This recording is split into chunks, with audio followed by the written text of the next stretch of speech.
येशूच्या नावात सलाम. आज आपण येशया ह्याचा 60वा अध्याय आणि 22वे वचन घेऊन आलेलो आहे. ह्या वचनाद्वारे तुम्हाला एक नवीन प्रेरणा मिळेल. देव कसं काम करतो हे तुम्हाला कळेल आणि ह्या वचनाद्वारे तुम्ही आशीर्वादित नक्कीच व्हाल आणि हे वचन आपल्या जीवनात तुम्ही लागू करून घ्या. हे वचन आहे येशया ह्याचा 60वा अध्याय 22वे वचन. आणि जो सर्वात लहान त्याचे सहस्त्र होतील, जो शुद्ध त्याचे बलाढ्य राष्ट्र होईल. मी परमेश्वर हे योग्य समय त्वरित घडवाल. म्हणजे जो लहान आहे त्याचं पण मी मोठं काहीतरी करेन असं देव म्हणतो. खरं तो समय द्यायला पाहिजे, ती योग्य समय. आता तुम्ही आज प्रार्थना करायला सुरू केला लगेच त्याचं इफेक्ट होईल असं होणार नाही.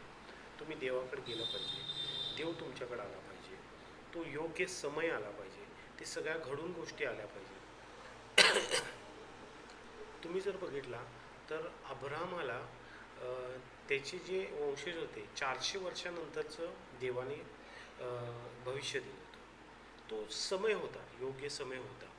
आणि हेच आहे देवाचा एक समय आहे, तो नक्कीच येणार आहे, तुमच्या जीवनात कार्य करणार आहे. देव तुम्हाला ह्या वचनाद्वारे हेच सांगतोय की ज्यावेळेस तो समय होईल त्यावेळेस कोणीही तुमच्या आशीर्वादाला अडवू शकणार नाही, कोणीही तुम्हाला थांबवू शकणार नाही. तुम्ही वर आणि वरच जाणार आहे. तुमची जी बढती आहे ती वाढणार आहे. भले तुमचा बिझनेस असून दे, जॉब असून दे, कुठलं वैवाहिक तुमच्या जीवनात असून दे, तुमच्या रिलेशनशिपमध्ये असून दे, कुठलंही तुमच्या अडचणी असून दे, ज्याच्यात तुम्हाला वरती जायचं आहे, ज्याच्यात तुम्हाला चांगलं काहीतरी करायचं आहे, ज्याच्यात तुम्हाला बढती पाहिजे, ते 100% होणार, अवश्य होणार. ह्या वचनाद्वारे तुमच्या जीवनात येणार. हे वचन तुम्ही आपल्या जीवनात स्वीकारा आणि देवाच्या समयचा, योग्य वेळेचा तुम्ही थोडंसं वाट बघा.